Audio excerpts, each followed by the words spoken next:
Het jy 'n begeerte om iets vir die Here te doen, maar jy voel jou kapasiteit, met ander woorde jou bronne, jou vermoë, jou geleerdheid, laat jou in die steek om iets sinvol vir die Here te doen.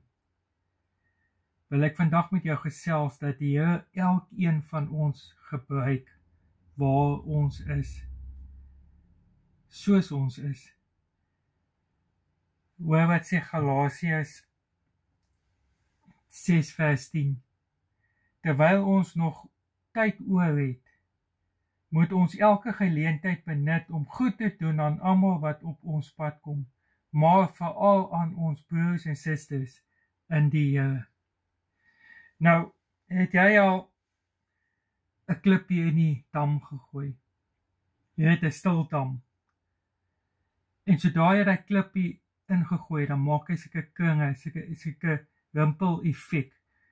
Daar waar die klippie ingegooi is 'n klein kringetjie, maar dit raak al hoe groter en al hoe groter soos wat hy uitkring. En dit is die effek wat ons het wanneer ons vir die Here iets doen. Iets baie klein van 'n klein daad soos 'n vriendelikheid en liefde wat jy vir iemand anders te gee, maak 'n groot impak in mense se lewens. En dit het die potensiaal om 'n groot effek in mense se lewens te hê, soos daai rimpel effek van 'n klippie. Dalk 'n klein klippie wat ingegooi is, maar het 'n groot effek wat dit veroorsaak. So, moenie dink hoe klein of hoe gering dit wat jy ook al iemand anders te doen, dat dit nie effek sal hê nie, want dit het.